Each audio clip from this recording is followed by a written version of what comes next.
प्यारे बच्चों, कैसे हो? उम्मीद है आप बहुत ही अच्छे होंगे। तो चलिए आज हम वीडियो की शुरुआत करते हैं। इस वीडियो में क्या है, देखिए क्लास 9th के लिए है, जो चैप्टर नंबर 6 है।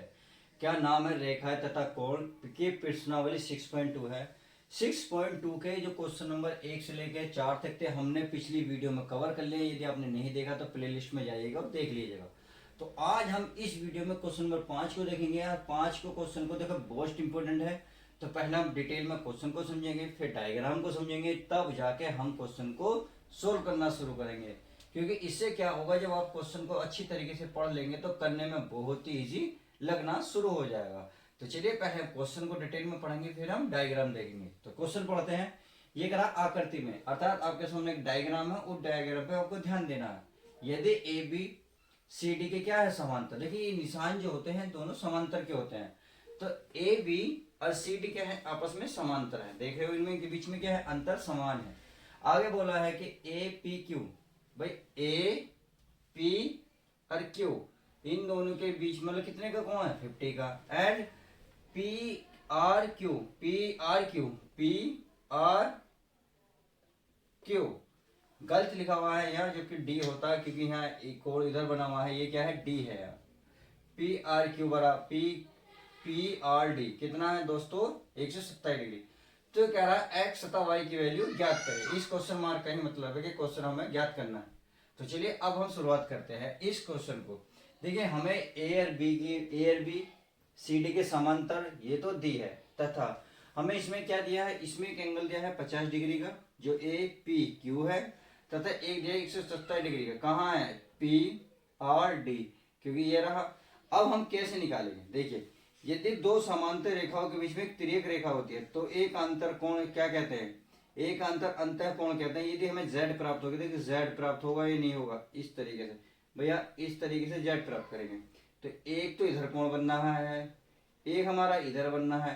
तो एक अंतर अंतः कोण ये कहता है कि जब दो समांतर रेखाओं और बीच में एक तिर्यक रेखा हो तो उन दोनों के बीच ही, अगर यहाँ एक कोण है तो यहाँ भी एक होगा, अर्थात आपस में क्या होंगे, दोनों बराबर होंगे। तो मतलब x का मान कितना निकल जाएगा, 50। तो उम्मीद है ये तो बात समझ में आ गई। ये तो हमने बिल्कुल डिटेल अभी ऐसे ही समझ रहे हैं डायग्राम को, फिर हम डिटेल में हम इसे लिखेंगे आगे। अब यदि आप इसे देखें, यदि आप इसे ना जाके देखो इस तरीके से z, तो आपने देखा ये भी एक तिर्यक रेखा, तो ये तिर्यक रेखा इस तरीके से छुएगी और ये इसको, तो ये दो कोणों से मिलकर बनी है 50 प्लस वाई।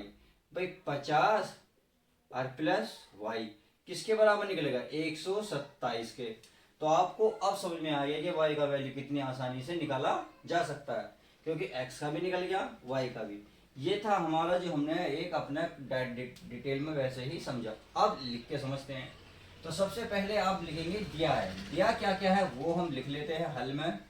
दिया है एक तो ए बी जो समांतर है किसके, सी डी के, तथा क्या कोमा लगा लीजिएगा, यह है ए पी क्यू बराबर कितना है, 50, तथा एक हमें दिया है कोण पी आर डी बराबर 127 अंश। देखिए ये हमें क्वेश्चन में गिवन है। अब हमें तो दे दिया, अब हमें ज्ञात क्या करना है, ये देखिए पहले क्या करना है, एक्स और वाई। तो अब यहां लिखेंगे ज्ञात करना है, क्या ज्ञात करना है। तो ज्ञात करना है एक्स क्वेश्चन मार्क तथा वाई क्वेश्चन मार्क, यानी कि x की वैल्यू भी फाइंड करनी है और y की वैल्यू भी फाइंड करनी है। तो चलिए अब क्वेश्चन में चलते हैं। ये तो क्वेश्चन में दिया था, अब इस डायग्राम के अकॉर्डिंग करते हैं।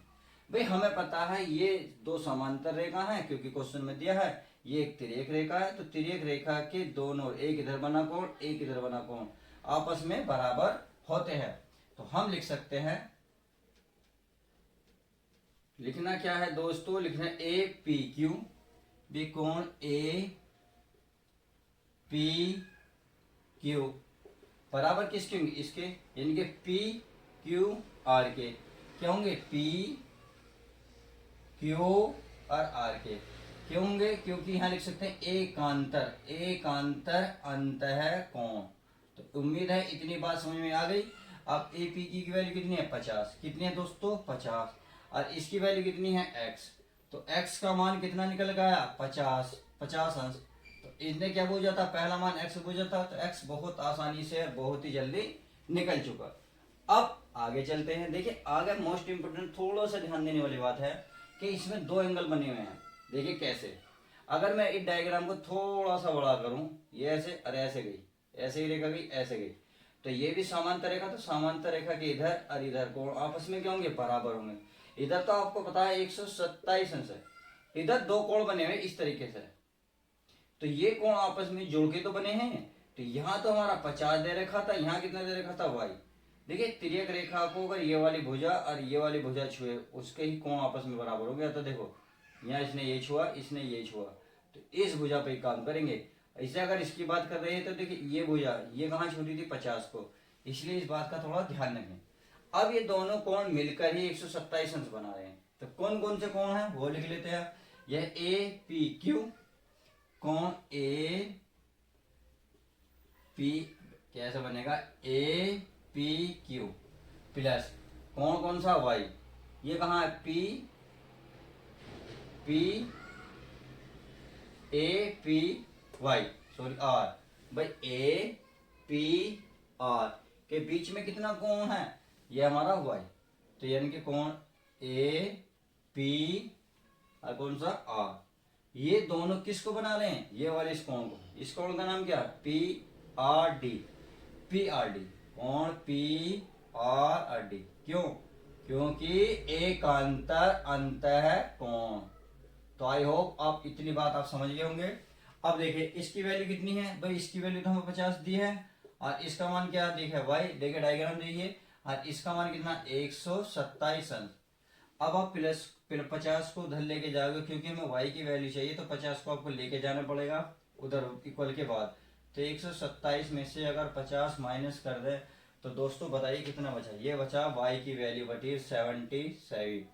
तो आई होप वाई का मान भी आपका समझ में आ गया होगा। तो उम्मीद है जो वीडियो थी आपको इस क्वेश्चन में जो मैं समझाना चाह रहा था वीडियो के माध्यम से, वो आपको समझ में आ गया होगा। तो चलिए अब नेक्स्ट वीडियो में नेक्स्ट क्वेश्चन देखेंगे। जब तक के लिए दोस्तों जय हिंद।